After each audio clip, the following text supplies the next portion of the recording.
Hello guys, welcome to our YouTube channel. Guys फिर से आपका अपने इस परिवार में स्वागत है। गाइज आज की वीडियो में बात करने वाले हैं यूपी SSC एनएम 5272 भर्ती री एग्जाम को लेकर। जैसा आप सभी के मन में जो सवाल उत्पन्न हो रहे हैं, बार बार आप कॉल मैसेज कर रहे हैं कि सर 7 दिन तो होने वाले हैं, कमेटी का रिपोर्ट नहीं आई, कब आएगी।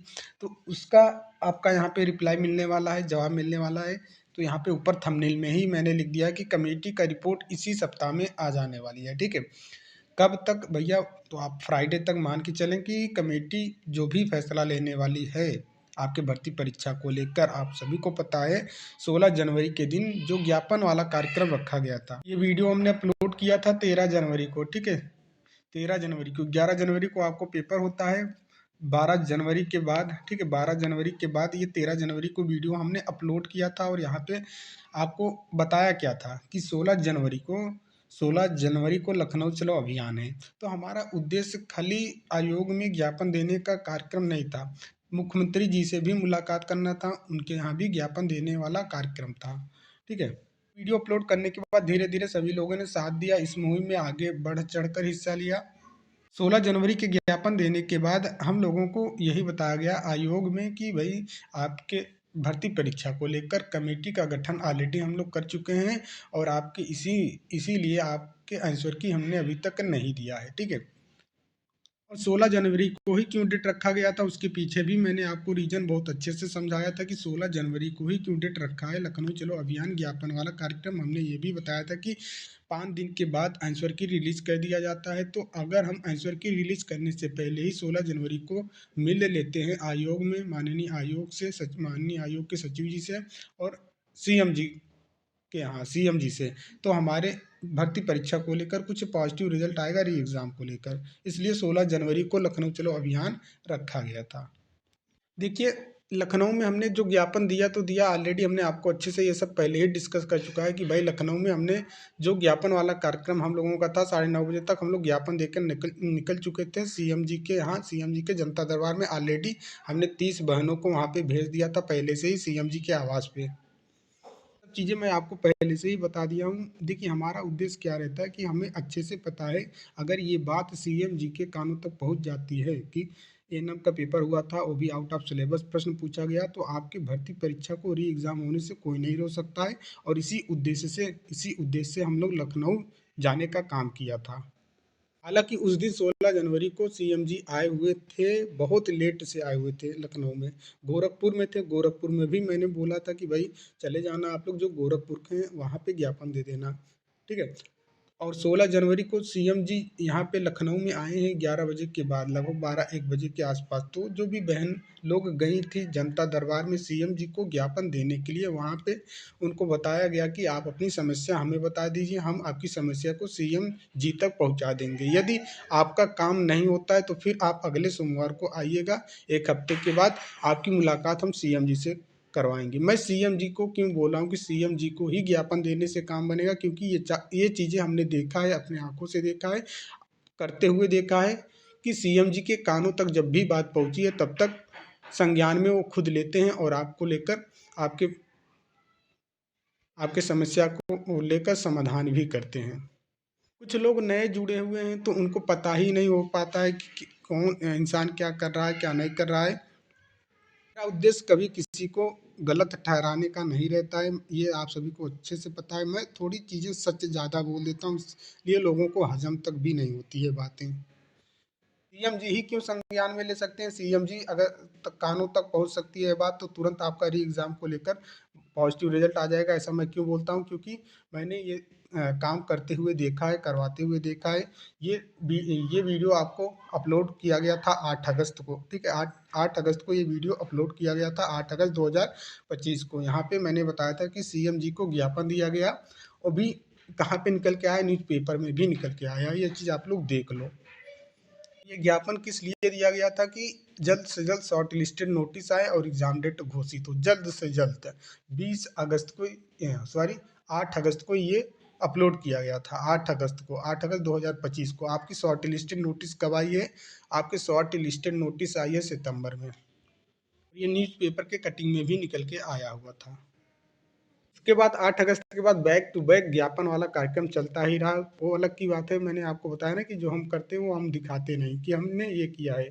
और 25 अगस्त के बाद 25 अगस्त को भी हमने ज्ञापन वाला कार्यक्रम किया था सीएम जी के जनता दरबार में।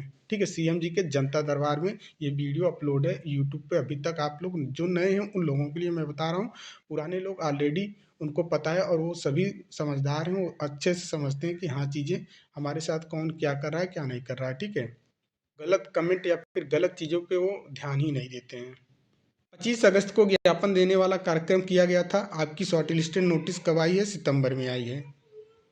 के बाद ये वीडियो अपलोड किया गया था आपकी जब भर्ती नहीं आ रही थी। आप लोग परेशान हो गए थे, पढ़ते पढ़ते हताश हो गए थे कि सर भर्ती नहीं आ रही, भर्ती नहीं आ रही, भर्ती कब आएगी, भर्ती कब आएगी। तब उसके बाद ये वीडियो अपलोड किया गया था। ये वीडियो जो अपलोड किया गया है 6 अक्टूबर को अपलोड किया गया है। वहाँ पे इस वीडियो में हमने अच्छे तरीके से बताया था कि 11 तारीख को सीएम जी गोरखपुर में आ रहे हैं, तो सीएम जी से मुलाकात सब लोग तैयार रहें। इस तारीख को 11 तारीख को ज्ञापन दिलवाया था। भर्ती आपको कब निकल के आई है? 14 अक्टूबर को। 11 अक्टूबर को मैंने वीडियो अपलोड करके दिखाया, वहाँ पे भी बताया कि ये देखिए ज्ञापन हो गया। जो लोग गए थे उनको भी मैंने बताया था कि ये देखिए ऐसी ऐसी बातें हुई हैं। तो 11 अक्टूबर को ज्ञापन वाला कार्यक्रम किया गया। 14 अक्टूबर को आपकी भर्ती रिलीज हो जाती है। ध्यान में देना, उस समय दो भर्तियां पैरेलल में चल रही थी, एक लेखपाल और एक एएनएम का। न्यूज़ के पेपर के कटिंग में भी आया हुआ था ये चीज़ की भर्ती लेखपाल की और एएनएम की आ रही है। सबको लग रहा था कि लेखपाल की भर्ती आ जाएगी, एएनएम की भर्ती बाद में आएगी। ठीक है, न्यूज़ पेपर के कटिंग में भी ये चीज़ मेंशन था कि सबसे पहले लेखपाल, उसके बाद एएनएम, फिर उसके बाद। लेकिन लेखपाल की भर्ती उस समय नहीं आई, आपकी एएनएम की भर्ती आ गई। क्यों? क्योंकि आपने प्रयास किया था, ज्ञापन वाला कार्यक्रम किया था, सीएम जी तक आपने बात पहुँचाई थी। लेखपाल की भर्ती नहीं तब तक भी नहीं आई, अब आई भर्ती तो भैया 2026 में लेखपाल की भर्ती निकल के आई। और उस समय ऐसा नहीं है कि मेरे पास व्यूज़ नहीं आते थे, व्यूज़ की बहुत मुझे कमी नहीं थी। बिना बोले ही, बिना ही चिल्लाए ही व्यूज़ बहुत मिलते थे। आप देख सकते हो लगभग 4000 व्यू, एक साल पहले का वीडियो है। हर एक वीडियो पे इतना ही व्यूज़, हर एक वीडियो पे। ये देखिए 3.8 के व्यू, 4000 लगभग। 5 महीने का वीडियो, जब भी मैं वीडियो बनाया हूँ और मैंने कभी भी ये चीज़ नहीं बोला है कि मुझे व्यूज़ चाहिए, शेयर करिए, लाइक करिए, सब्सक्राइब की। अगर मैं ये चीज़ बोला होता, अगर जिन लोगों को घमंड है कि फॉलोअर हैं हमारे पास तो हम सब कुछ हैं, मैंने फॉलोअर के पीछे कभी भागा ही नहीं। अगर हम भी ऐसे हर एक वीडियो में 50 बार चिल्लाते कि लाइक करो, शेयर करो, सब्सक्राइब करो, तो हमारे भी फॉलोअर ठीक ठाक होते। क्योंकि मुझे फॉलोवर से ज़्यादा ज़रूरी होता है आपकी समस्या को, कि आपकी समस्या कहाँ है, आपको किस तरीके से मार्गदर्शन करें कि आप अपने सफल हो पाओ। अब आपका जो लक्ष्य है उसमें अच्छे तरीके से सफल हो पाओ। और इसी इसी को लेकर मैंने आपको उस दिन भी बोला कि कितना भी हो, आपको सीएम जी तक ये बात ज़रूर पहुंचानी है। आयोग में आपने पहुंचाया, अच्छी बात है। आपने आयोग में, हम लोग तो इतना सुबह सबसे पहले जाके ज्ञापन दे दिया, कोई किसी को हिम्मत ही नहीं थी भाई। फोर्स देखकर ही लोग दंग रह गए कि पहुंचे या फिर बाद मामला सब ठंडा होने के बाद लोग पहुंचे थे। सब स्टूडेंट भी पहुंचे थे भारी संख्या में, लेकिन हम लोगों ने 30-25 लोगों ने सबसे पहले ही लगभग 9 बजे ही ज्ञापन दे के वहाँ से निकल चुके थे। पूर्वक ज्ञापन, अब कुछ लोगों ने इतने ज़्यादा वीडियो बना दिए, इतने ज़्यादा वीडियो बना दिए, इस ज्ञापन को धरना प्रदर्शन में परिवर्तित करने में उनको देन सोचा, उन्होंने सोचा कि भाई धरना प्रदर्शन ही है, धरना प्रदर्शन ही। भाई ज्ञापन देने से ही, शांतिपूर्वक बात रखने से ही काम बन जाती है। किसी प्रकार का हुल्ला हंगामा नहीं करना होता है। आपको अपना काम करवाना है तो शांतिपूर्वक आप अपना काम करवा सकते हैं, अपनी बात रख सकते हैं। और जिस दिन सीएम जी के कानों तक ये बात पहुंच जाती है कि री एग्ज़ाम को लेकर स्टूडेंट डिमांड कर रहे हैं, किस लिए डिमांड कर रहे हैं? क्योंकि उनका पूरा का पूरा प्रश्न आउट ऑफ सिलेबस है। पूरा 100 प्रश्न, एक भी प्रश्न सिलेबस से नहीं पूछा गया है। कुछ लोग बोल रहे हैं कि भाई सिलेबस से पूछा गया है नर्सिंग में, वहाँ क्यों नहीं किए तुम? मैं गारंटी के साथ बोल रहा हूँ, एक प्रश्न मुझे दिखा दीजिए कि सिलेबस से पूछा गया है। पूरा का पूरा। अब 2-4 प्रश्न भाई नर्सिंग से पूछे गए हैं तो 2-4 प्रश्न मिल सकते हैं, कोई दिक्कत नहीं, बट पूरा का पूरा प्रश्न सिलेबस से बाहर था।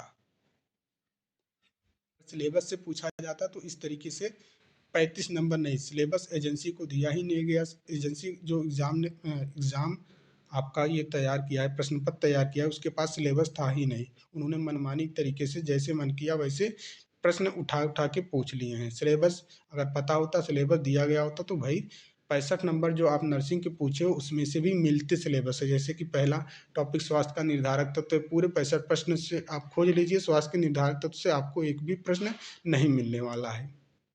एजेंसी को बस इतना इतना ही पता था कि नर्सिंग का पेपर है, तो नर्सिंग में वो कुछ भी पूछ सकते हैं और कुछ भी उन्होंने पूछा भी था। सिलेबस एजेंसी को पता ही नहीं था, इसलिए हम बोलें कि पूरा का पूरा पेपर आउट ऑफ सिलेबस आया था। तो कहने का मतलब क्या क्या हो सकता है रिपोर्ट कमेटी में, क्या रिपोर्ट आ सकती है कमेटी का, तो मैंने एक ही बात पहले ही बोल दिया, अभी बोल रहा हूँ। अगर सीएम जी के कानों तक ये बात पहुंच गई होगी, जो आपने 16 अक्टूबर को वहाँ पे जनता दरबार में जाके किया है काम, अगर वही लोग जिन्होंने बोला कि हम आपकी बात सीएम जी तक पहुँचा देंगे, अगर उन्होंने पहुँचा दिया होगा तो 100% आपके फेवर में, री एग्ज़ाम के फेवर में ये रिपोर्ट आने वाली है। ठीक है।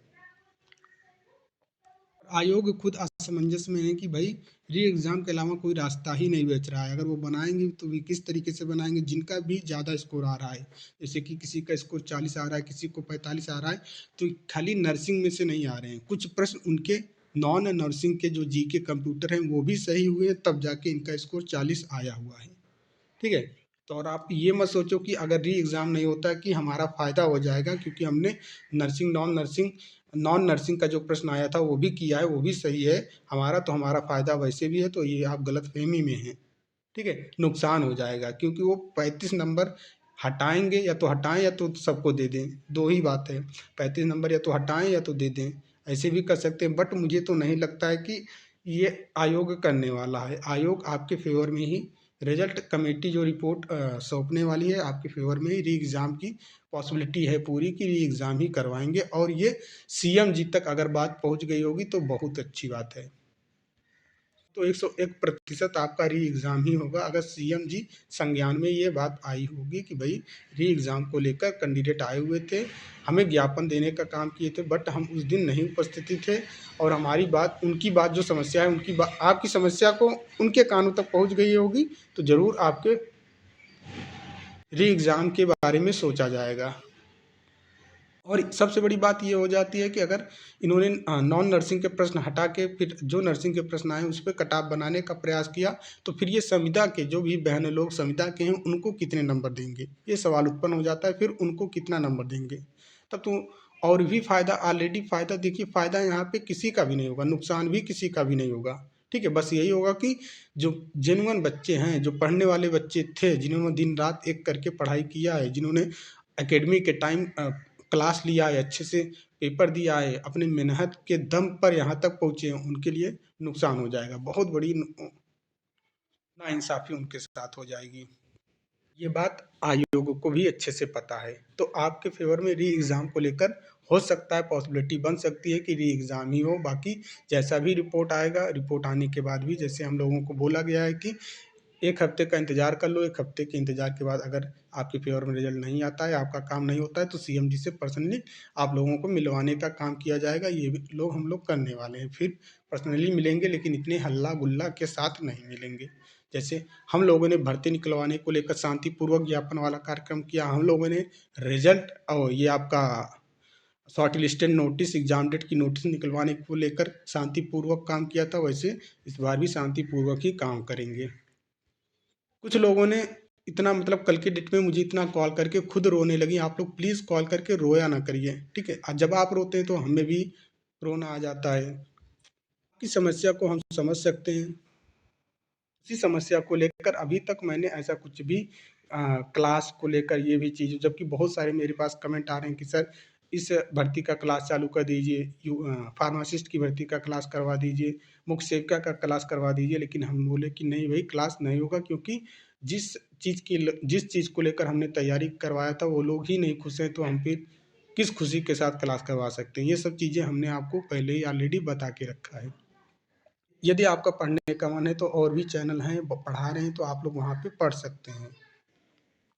ये हो गया आपके यूपी ट्रिपल सी एनम 5272 भर्ती री एग्जाम को लेकर हमने क्लियर कर दिया कि कमेटी का रिपोर्ट इसी सप्ताह में आने वाली है। इसी सप्ताह में कमेटी का रिपोर्ट शुक्रवार तक आ जाएगा। ठीक है। यदि शुक्रवार शनिवार तक रिपोर्ट नहीं आता है तो सोमवार को हम लोग इस बार आयोग में ज्ञापन नहीं देंगे, इस बार सीएम जी से जाके मिलके अपनी जो समस्याएं हैं, ये समस्याओं को बताने का काम करेंगे। भी बिना भीड़ के साथ 2-4 लोग ही जाएंगे, जैसे पहले जाया करते थे वैसे इस बार भी जाके ये काम करेंगे। तो अभी तो यही लगता है कि भाई कमेटी का रिपोर्ट आपके री एग्ज़ाम को लेकर ही आए, बाकी आगे क्या होता है वो हमें नहीं पता है। ठीक है। इस सप्ताह का इंतजार करिए, इस सप्ताह में क्लियर हो जाएगा, ठीक है। अब बात करते हैं, जो कमेंट आ रहे थे कि सर बीटीएससी एएनएम की नई भर्ती का कुछ बता दीजिए, बीटीएससी एएनएम की भर्ती कब और कितनी आएगी। हमने ऑलरेडी इसका वीडियो अपलोड करके रखा है, उसमें बताया कि बीटीएससी एएनएम की भर्ती अभी 2 महीने नहीं आएगी, भर्ती आएगी तो मार्च एंड या फिर अप्रैल में आएगी, ठीक है।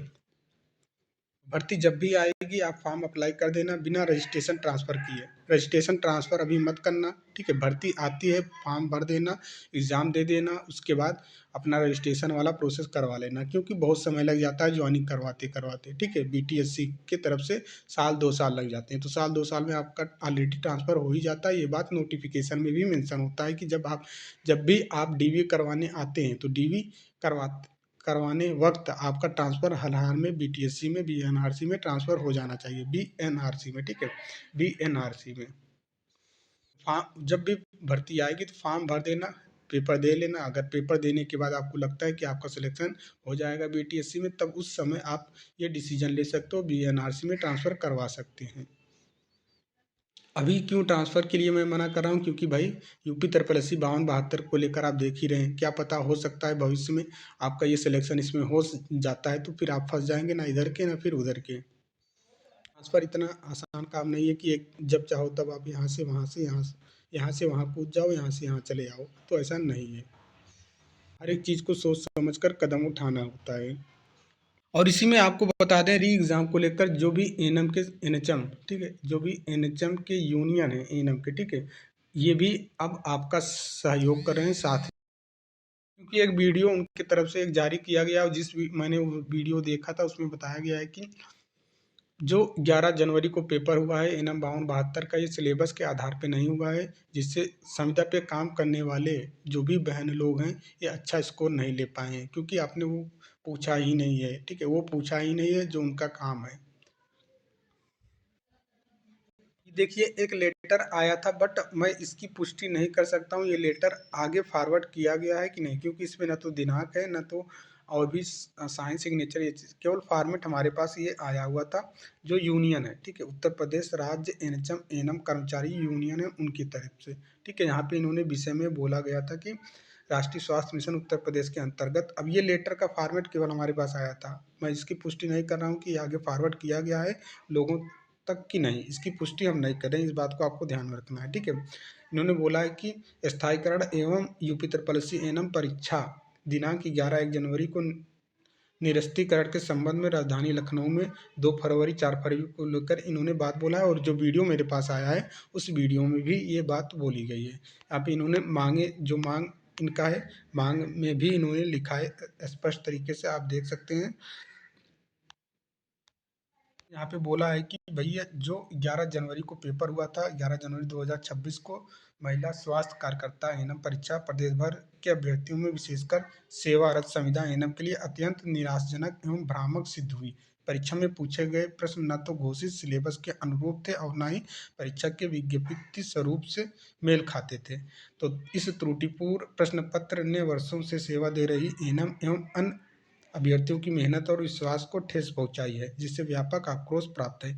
ये फॉर्मेट मेरे पास आया था, और यहाँ पे मांग में भी इन्होंने लिखा है कि यूपी त्रिपलसी द्वारा 11 जनवरी 2026 को आयोजित महिला स्वास्थ्यकर्ता एवं परीक्षा निरस्त किया जाए तथा त्रुटिपूर्ण विज्ञप्ति में आवश्यक संशोधन कर पारदर्शी एवं सिलेबस आधारित नई परीक्षा आयोजित कराई जाए। ये चीज़ इन्होंने, जो भी एनएचएम के यूनियन के लोग हैं एनएम के, उन्होंने ये चीज़ बोला है। अब मैं इसकी पुष्टि नहीं कर रहा हूँ कि फॉरवर्ड हुआ है आगे कि नहीं विभाग के द्वारा, अन्य विभागों में जो भी हैं इससे संबंधित विभाग हैं उन तक ये बात पहुंचाई गई है कि नहीं पहुंचाएगी, इसकी पुष्टि हम नहीं कर सकते हैं, क्योंकि यहाँ पे ना तो सिग्नेचर है ना साइन है, कुछ भी नहीं है। इसलिए कि एक वीडियो में भी इन्होंने बोला था, वीडियो भी वो मेरे पास आया है, यूनियन के लोगों ने जो वीडियो में जो ये बात लिखी गई है वही चीज़ वीडियो में भी बोला गया है। उम्मीद करते हैं ये चीज़ें आपको क्लियर हो गई होंगी, ठीक है। हमने क्या आपको एक बार फिर से हम बता दे रहे हैं, जो आपका कमेंट आ रहा था कि सर कब तक रिपोर्ट आएगी कमेटी का, तो इसी सप्ताह में कमेटी का रिपोर्ट आ जाने वाला है। उसके बाद क्या हो सकता है रिपोर्ट में, वो भी हमने आपको बताया कि भाई वो हमें नहीं पता है रिपोर्ट में क्या हो सकता है, ठीक है। री एग्ज़ाम या फिर कोई और रास्ता निकालते हैं वो हमें नहीं पता, लेकिन आयोग को ये समय, आयोग भी समझ रहा है कि भाई री एग्ज़ाम ही कराना सबके लिए बेहतर होगा, नहीं फिर उनके लिए समस्या हो सकती है, ठीक है। या किस लिए, किस तरीके से वो संविदा को नंबर देंगे, किस तरीके से क्या करेंगे। बहुत से ऐसे कैंडिडेट हैं जिन्होंने नॉन नर्सिंग के प्रश्न ज़्यादा किए हैं, ठीक है, नॉन नर्सिंग के प्रश्न उनके ज़्यादा सही हुए हैं, ठीक है। किसी का 10 प्रश्न नॉन नर्सिंग में सही हुआ है, 35 प्रश्नों में से किसी का 15, तो किसी के 12, किसी के 18, ऐसे ऐसे प्रश्न सही है। तो उन लोगों को फिर क्या किया जाएगा, उन्हीं प्रश्नों की वजह से इनका ओवरऑल स्कोर जो बन रहा है 40, 45, 42, 43 इतना पहुंच रहा है। तो आयोग के पास रास्ता है क्या, वो आपको कमेटी इसीलिए गठित किया गया कि कमेटी क्या निर्णय लेती है, ठीक है। बारीकी से देखा जाएगा, हर एक पॉइंट को समझा जाएगा, उसके बाद रिपोर्ट आपके सामने पेश किया जाएगा, तो आप लोग परेशान ना हो। बीटीएससी एनएम को लेकर हमने बता दिया कि भर्ती कब तक आएगी, तो आप ये समझ लीजिए अप्रैल के फर्स्ट वीक में या फिर मार्च के एंड में आपको बीटीएससी एनएम की नई भर्ती कितनी 5,000 से ज़्यादा भर्ती देखने को नहीं मिलने वाली है, जिनमें से जनरल की सीटें कुछ भी रहेंगी। आप लोग अगर उत्तर प्रदेश से अप्लाई करेंगे तो जनरल में जाएंगे, हो सकता है जनरल की सीटें ज़्यादा से ज़्यादा 1500 1600 निकल के आए, तो उसी 1500 से 1600 में आपको फाइट करना पड़ेगा। उम्मीद करते हैं आपको हर एक चीज़ों का डाउट जो था वो क्लियर हो गया होगा। तो मिलते हैं नेक्स्ट वीडियो में, तब तक के लिए जय हिंद, जय भारत।